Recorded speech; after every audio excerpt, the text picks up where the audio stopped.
ప్రభుత్వాసుపత్రి అర్ధరాత్రి సడన్ గా కరెంట్ పోయింది. ఒక్కసారిగా అలజడి. ఏం జరుగుతుందో ఎవరికీ అర్థం కాలేదు. కానీ ఏదో జరుగుతుంది. ఆసుపత్రి నుంచి ఓ మహిళ పరిగెత్తుతూ బయటికి వెళ్లేందుకు ప్రయత్నించింది. ఆ మహిళ చేతిలో ఓ పసిబిడ్డ ఉన్నట్టు గుర్తించారు. అంతే. అక్కడున్న వారంతా అప్రమత్తమై దొంగ దొంగ అని అరిచారు. ఆ తర్వాత ఏం జరిగింది? వచ్చిన మహిళ ఎవరు? ఆ బిడ్డకు ఆమెకు సంబంధం ఏంటి?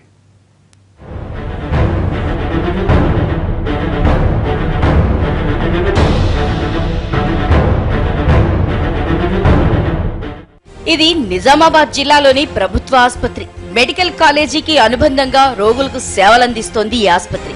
7 అంతస్తుల భవనంలో 700 పడకల ఆసుపత్రి. కానీ సెక్యూరిటీ డోలతనమేంటో బయటపడింది. రాత్రి ఓ పసిబిడ్డను కిడ్నాప్ చేసి తీసుకెళ్తుంటే రోగుల బంధువులు అప్రమత్తమవడంతో కిడ్నాప్ ప్లాన్ ఫెయిల్ అయింది. లేకపోతే ఈ ఆసుపత్రి నుంచి ఎంతమంది చిన్నారులు అదృశ్యమయ్యేవారో. ప్రభుత్వ ఆసుపత్రిలో 3 రోజులుగా చిన్నారులను అపహరించే ముఠా ఆసుపత్రిలో రెక్కి నిర్వహిస్తోందన్న అనుమానాలు వ్యక్తం చేస్తున్నారు రోగుల బంధువులు. మంగళవారం అర్ధరాత్రి 3 సభ్యుల ముఠా ఆసుపత్రిలోకి వచ్చింది. ముందుగా ప్లాన్ ప్రకారం కరెంట్ సప్లై ఆపేశారు. కిడ్నాపర్లు శిశువుల విభాగంలోకి చొరబడ్డారు. ముఠాలోని ఓ మహిళ ఓ పసిబిడ్డను తీసుకుని హడావిడిగా బయటకు పరిగెత్తింది. ఆ చిన్నారి బంధువులు గమనించి దొంగ దొంగ అని అరిచారు. అంతలోనే అక్కడున్న ఇతర రోగుల బంధువులు తేరుకుని వెంబడించారు. చిన్నారిని ఎత్తుకుని పారిపోతున్న లేడీ కిడ్నాపర్ కాలు జారి కింద పడింది. అందరూ కలిసి ఆమెను పట్టుకుని పసిబిడ్డను తల్లికి అప్పగించారు. ముఠాలో 2 పారిపోగా మహిళ మాత్రం దొరికిపోయింది. ఆమెను 1 టౌన్ పోలీసులకు అప్పగించారు. ఎవరేమో మేము అప్పుడే మేలుకున్నాము, లైట్ పోయినాయని వచ్చిర్రు. ఒక ఆడమ్మ వచ్చి బాబుని ఎత్తుకుపోయింది. ఆమె పడిపోయింది అటు వెళ్ళిపోయింది.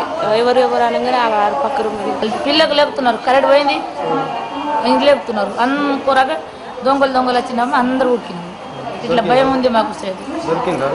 దొరికి ఆడకు దొరికింది. 2 పోయినారు. ఒకళ్ళు ఆడ నుంచి అది పట్టుకొని మనం పట్టుకుపోయినాము. గత ఏడాది ఇదే ఆసుపత్రి నుంచి 2 చిన్నారులు కిడ్నాప్ అయ్యారు.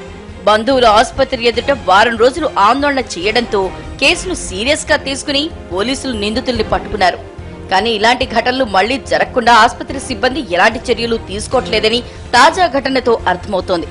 ఆసుపత్రిలో సెక్యూరిటీ సిబ్బంది ప్రధాన ద్వారానికి తాళాలు వేయకుండా నిర్లక్ష్యంగా ఉంటున్నారని, డ్యూటీ కూడా సరిగ్గా చేయట్లేదని రోగుల బంధువులు ఆరోపిస్తున్నారు. తమ పిల్లల్ని ఎత్తుకెళ్తే బాధ్యులెవరని ప్రశ్నిస్తున్నారు.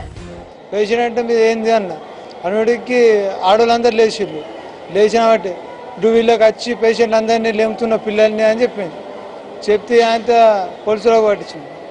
పోలీసు పట్టిస్తే సెక్యూరిటీ వాళ్ళు ఏం లేదు, మొత్తము కిందేస్తే మీదేస్తే టౌన్లో అయితే మొత్తము ఇంటలేదు. చూస్తున్నారు సార్, ఫోన్లు కొట్టి పైసలు కొట్టి ఇట్లా వాటర్లో పోయి తిరుగు, పిల్లలకు చూడు, లైట్లు బంద్ చేయి, ఇదే నడుస్తుంది ఇక్కడ. కరెంట్ పోయింది.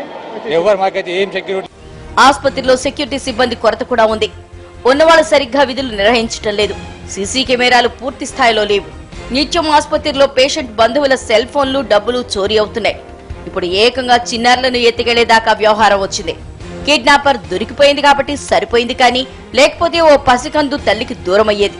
కిడ్నాపర్ ని పట్టించినా పోలీసులు ఈ ఘటనని సీరియస్ గా తీసుకోవట్లేదన్న ఆరోపణలు వస్తున్నాయి.